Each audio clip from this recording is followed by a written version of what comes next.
Welcome to Investing in You. My name is Vanessa Bowen. I'm a personal finance coach and the founder of Mitworthy, and I will be your host for this panel discussion with financial advisors from cooperators who will help us through some of the tough issues related to this 2022 RSP season.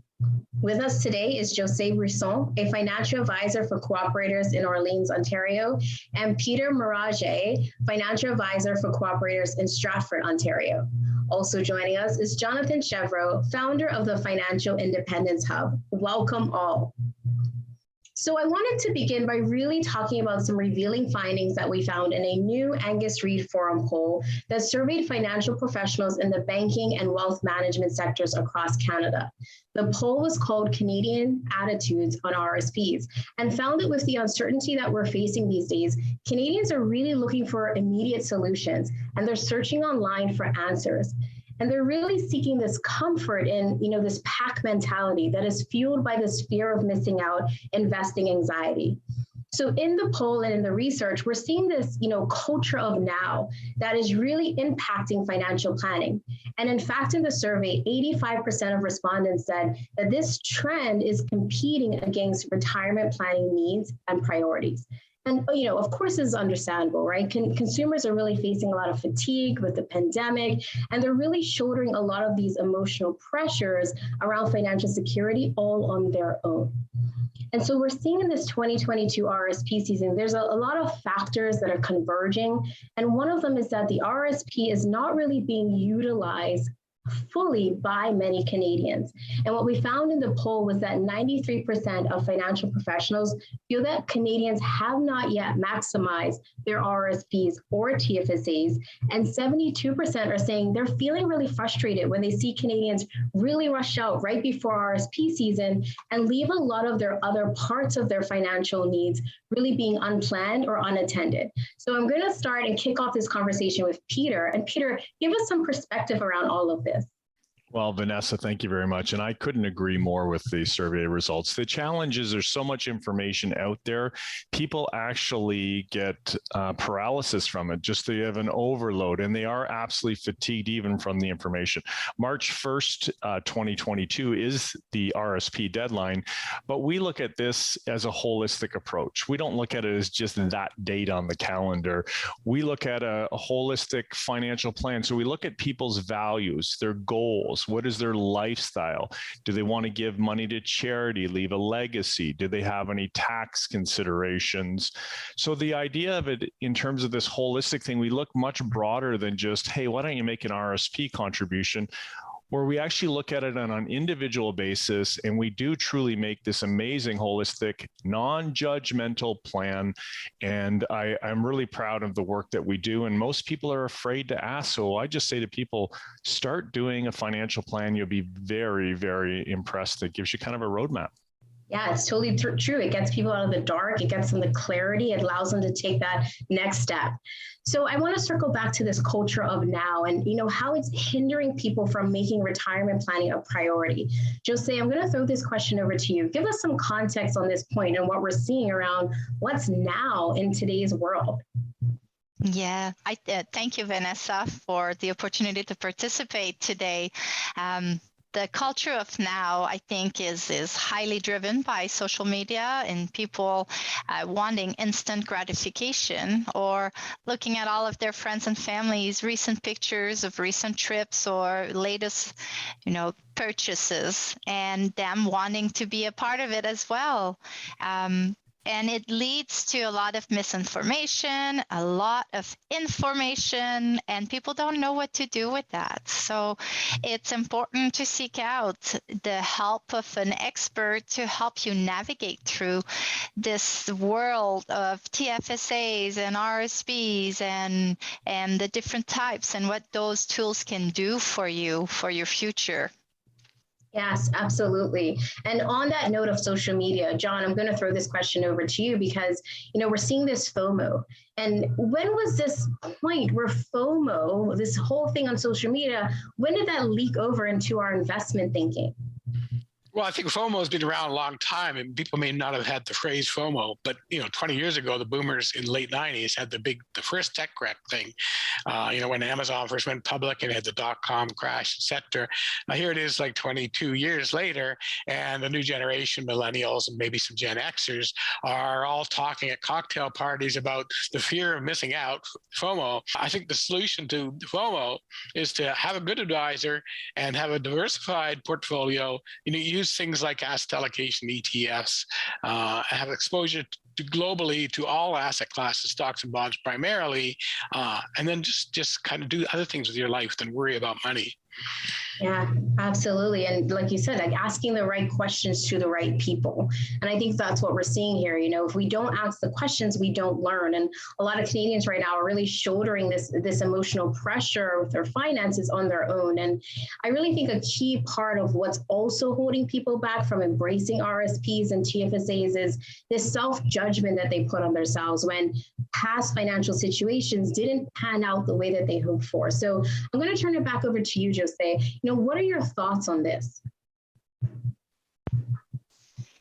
This is something that I review with my clients every week. There's a lot of pressure on people today, to be successful and to make all the right decision with all the information at our disposal. But sometimes that information that we find online, there's social media, for example, is not quite adapted for what your personal needs are.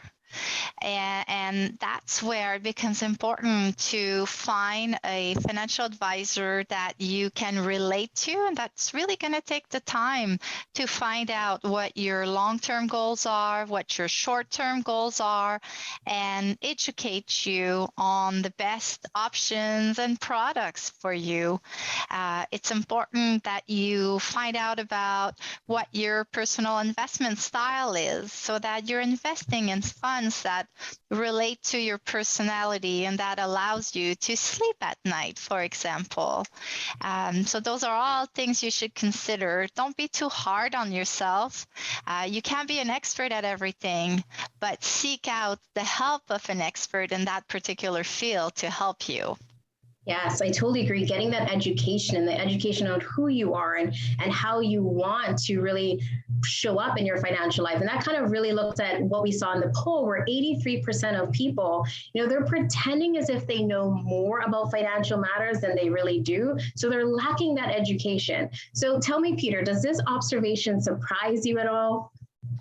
It really doesn't. Let me give you a bit of an analogy in this story. I was on an airplane and this person for social media took about 200 or 300 pictures to get the one picture on social media that was propped up that looked good. So the problem I also say to people is, look at Las Vegas. Las Vegas was not built on winners. So the challenge is most people who are investing, they only talk about the ones that they did get the big gains on. Our holistic approach at Cooperators is to do this financial plan, but not just for the home runs that you're going to maybe or maybe not get. And as Jose said perfectly, you've got to sleep at night. We want to help people build a plan that is going to go into retirement and beyond, and also in the short, medium, and long-term future. Yeah, absolutely. We have to look at each of those areas in that timeline of our life. So I want to quickly return back for a moment to how Rrsps and TFSAs are not being fully maximized and optimized. And, it always surprised me how there's this lack of knowledge and this gap of Canadians really understanding how the Rrsp and the TFSA works. And so I want to raise this question to the entire panel, because what we found in the survey, a huge majority, 57% of respondents said that they see Canadians viewing Rrsps as an investing tool of the past that's no longer attractive today. And to couple with that, 92% of advisors said that Canadians still aren't saving enough for their retirement right now. So how do you respond to that? Jose, I'm going to throw it over to you first. I think Rrsp has this image that you're saving for your future, which it is. It's the true purpose of the thing. But there's also a lot of options that attached to it that you can use sooner than that. We were talking about instant gratification earlier, and an RSP is planning for your older age. And people don't always necessarily want to be thinking about that. So it's not as appealing as thinking about what can I buy next week if I save enough money. But there's a lot of perks attached to having a TFSA account or on our Rrsp account as well. If you're planning to buy a house in your future, a car, paying for, this trip of a lifetime. So it's all about educating and not putting your eggs in the same basket as well, and having a diversified plan in front of you. I couldn't agree more. We always have to diversify. And Peter, what other challenges do you see that this is presenting? Vanessa, the challenge I see is also, it comes around to education. The RSP is as valid today in 2022 as it was when it was first introduced by the Canadian government.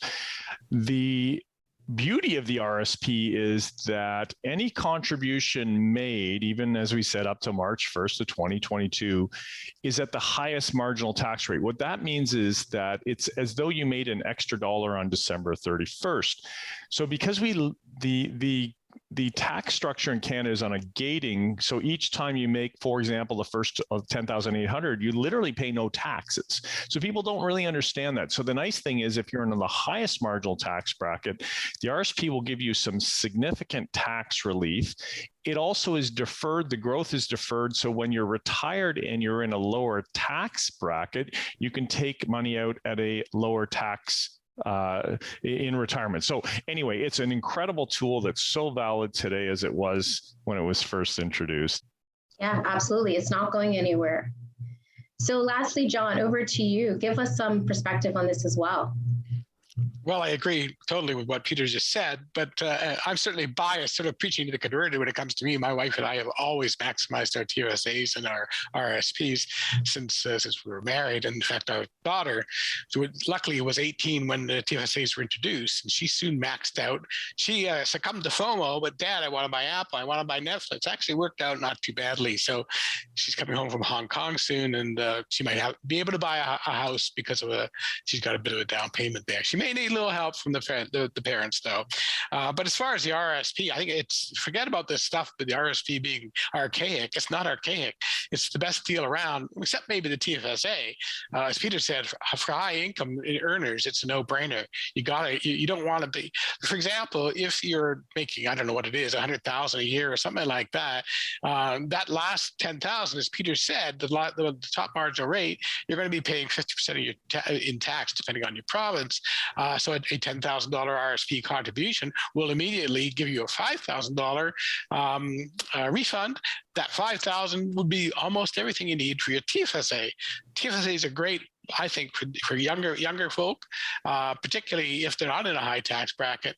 The RSP is for retirement. TFSA is not necessarily for retirement, though it can be. It can also help you and save for a new car. That's good, or a cottage, or your first home, as we just discussed.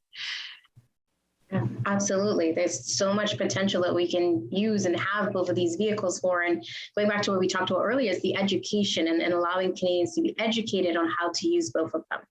So I'm going to shift gears a little bit, and going back to the poll and the survey, 76% of the respondents suggested that Canadians that are living in more urban centers are feeling that home ownership is much further and further out of reach. And so they're somehow shifting to more DIY investment strategies, and they're using that to replace their long-term security. So just say, I'm going to throw this one over to you. With this being like the reality of the day, how do you help people who are in this situation, in this circumstance? Thank you, Vanessa. This is actually a scenario that occurs every week in my office. I sit down with young couples every week that are wanting to purchase a house that is completely out of their reach. So it's a responsibility that I take very seriously when I create a financial plan for them and show them what they can truly afford, be comfortable with, and still have a little bit of money at the end of the month in their bank account. But always while keeping in mind to work towards maybe that dream home that they are wanting to be working towards. And that's okay. That's a great dream to have. But there are other aspects of a great financial plan that they should also consider and keep in mind. So even in rural areas, the homes are starting to be quite expensive. So it's an all-around issue that I'm seeing often in my office. But it's great for them. I always encourage them to find a financial advisor that they can really relate to and that understands their overall needs. Yeah, absolutely. I totally agree with that. So I want to shift gears again, and I want to talk about some interesting observances that we saw within the poll. And we're just going to go through a few of them. And the first one I'm going to throw over to you, Peter. So when we talk about this, wave of quick win thinking, what is a quick win, and how do you console clients who are just looking for these wins all the time? Great question, because quick wins also come with quick losses. So the challenge I usually say to people, let's talk about different things. That why don't you go to the casino and go on roulette? And because at least you have a 50-50 shot. We have to think longer term than just that. Again, when I use the word holistic, I really love that approach, because we do look at every aspect of it. And we know that if we can help educate people through life's challenges, that they can save for, again, in the near future and the long term. Our holistic approach also is great. I'll give you an example. I have a client that she did contract law for a living, and she got talked into a very expensive life insurance policy about 20 years ago. And she brought it to my attention and she said, "What should I do here?" She said, "I'm embarrassed. I don't even understand this." To be honest with you, it took me about 45 minutes in Excel to crack the code of it. And then I came back to her and said, "Here's my recommendation. Here's some thoughts, but here, I want you to think about it, and then make the best decision for yourself." So again, the holistic one is we don't just talk about investing. We talk about life and some problems people get into with timeshares or used cars. So this holistic thing is really, with the cooperators, is a wonderful thing and a great tool that we can help people with. Yeah, absolutely. Because everyone's story is different. Everyone's financial life is different. We're at different stages. And I totally agree. We have to look at everything. So this has been such a beautiful and rich discussion. And we've covered so many important points. And, as we narrow towards the end of our program, I really want to shift very quickly and talk about the individual investor journey and, personal financial planning experiences. And we actually did gather some social outreach. And I wanted to bring these questions to the advisors for comment. So the first question I'm going to throw over to you, Jose.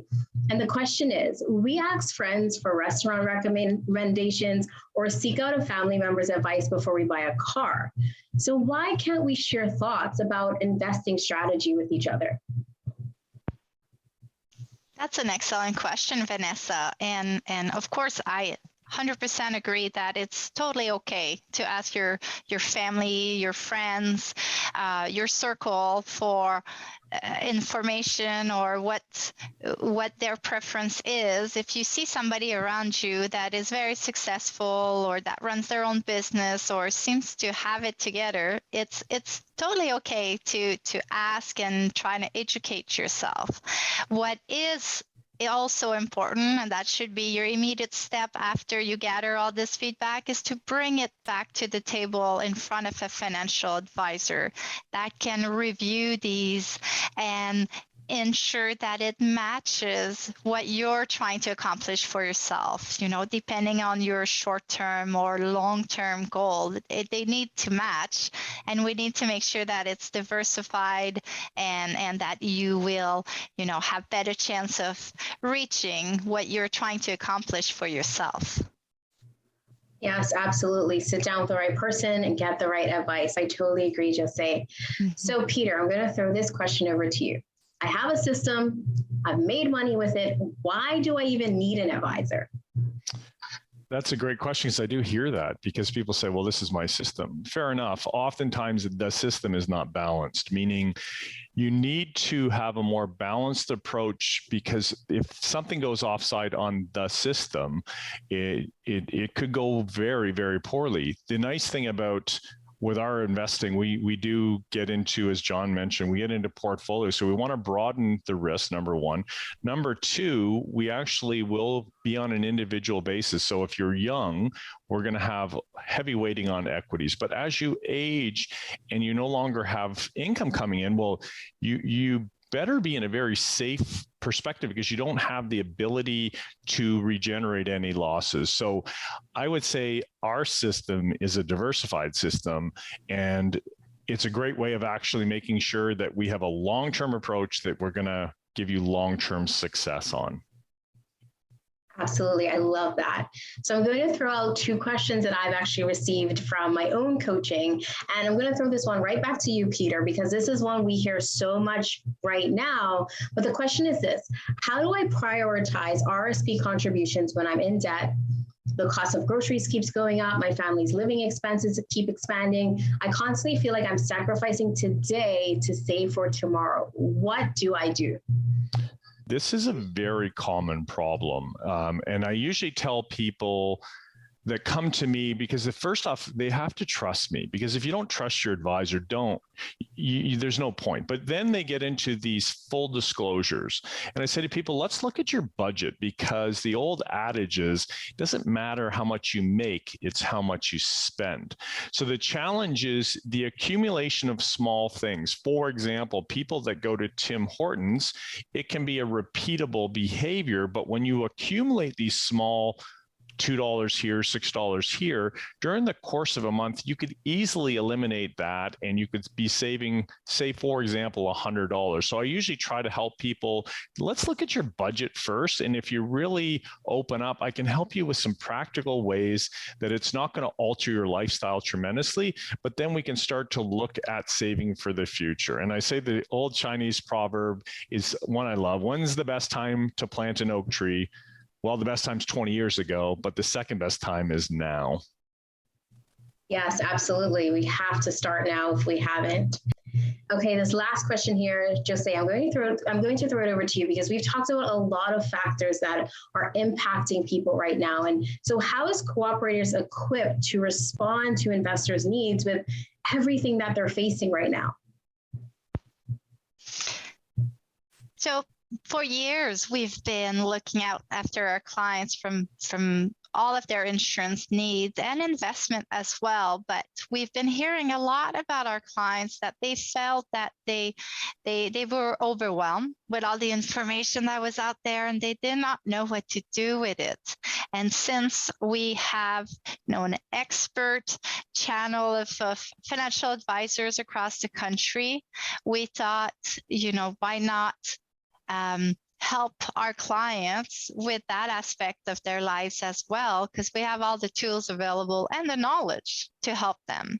And we think that everybody deserves a great education to take their financial health, and make it a really healthy one. I totally agree. Definitely. Thank you for that perspective. So we're almost out of time, and I want to be able to give everyone some last thoughts. So I'm going to go around to everyone, and I'd love for you to share, what are your top recommendations for this 2022 RSP season, and what should people really be thinking about right now? So Jose, I'm going to start right back with you. There's so many things I want to be saying to my clients. First of all, just contribute to your plan. Do contribute. Don't let all this information overwhelm you and into inactivity. Contribute to your plan, but let's also make sure that we have a longer plan in place, that we sit down and understand where you want to go and where you want to be, so that we can support that for years to come. Yes, years to come. That is the key. John, any last words? Well, yeah, the deadline, right at the end of February, early March, whatever it is, you don't have to decide what you're going to invest in time for that deadline. All you have to do is give the money to the financial institution, to your financial advisor, whoever's carrying it. Get the money in. That's going to help you save money for your taxes in this fiscal next year. You can take all summer if you want. Once the money's in there and you're going to get the tax deduction, you take all summer to decide what to invest in it. So lastly, but not least, Peter, any last words? Well, thank you very much. I love the analogy that says, how do you eat an elephant? And it's just one bite at a time. And I find Jose said it perfectly, because sometimes you just got to get moving, just do something. And oftentimes it can be just a small thing. And I think most importantly, get someone that you like and trust. And I know with cooperators, we have 600 advisors coast to coast. We can serve you well, and we have very many trusted advisors out there. And the saying that we have is investing together for your future is bang on. So we're there for today, but we also want to make sure that you're successful in the future. So thanks again for having us, Vanessa. No, thank you everyone for being in here, and thank you for participating and investing in you. And I just want to say thank you also to the Rogers production team for making this all possible.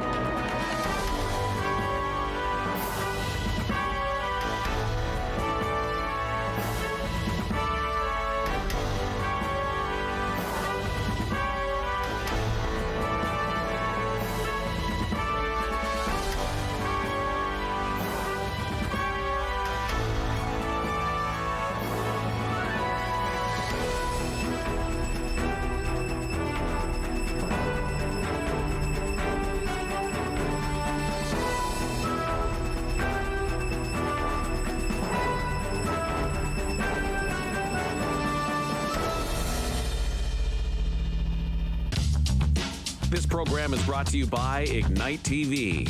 Now you're in command. Visit Rrsp.com for more details.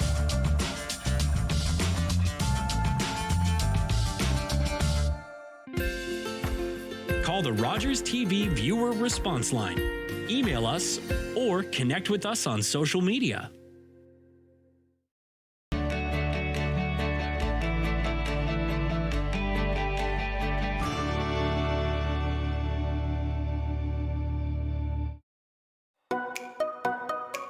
Cheers to that. Just love getting to meet people that are passionate about what they're doing in the community, and we get to experience what actually is trending. I've been really lucky, I think, to meet these inspiring people.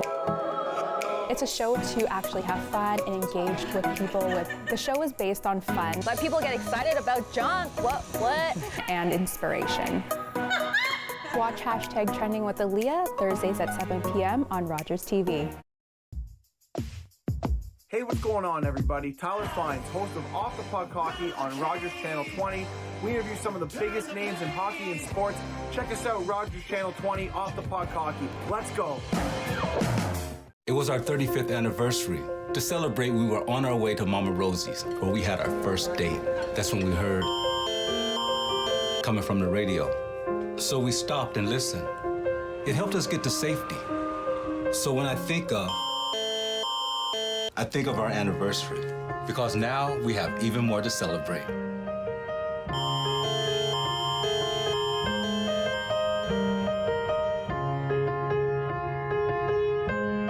On Diverse and Converse, we want to help you connect, commit, and change. We'll connect you with leaders from the Black, Indigenous, and people of color communities. We'll show you practical anti-racism steps. And together, we can change the world. I'm sure right now a lot of you feel like you aren't able to be who you truly are. What's most important, more important than everybody else knowing who you are, is that you know who you are. As a young person, time moves slower for you. And just know that things will get better. It Gets Better Canada is a registered Canadian charity with a focus on uplifting our queer youth through the power of digital storytelling. As a Two-Spirit person, I use they, them pronouns, but that's not the case for every Two-Spirit person. There are so many voices out there that we didn't have 10 years ago, 20 years ago. No matter what your mind tells you, you really are perfect the way you are, so stop beating yourself up so much. I'm gonna be a boy in a dress, because why not? Your identity is explosive. We all have our unique journeys, but one thing that connects us all is the desire to be happy, the desire to celebrate being our authentic selves.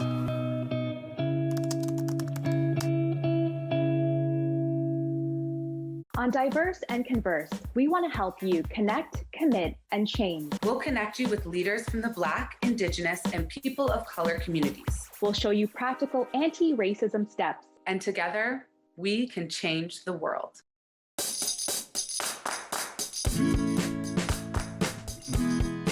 Get a little messy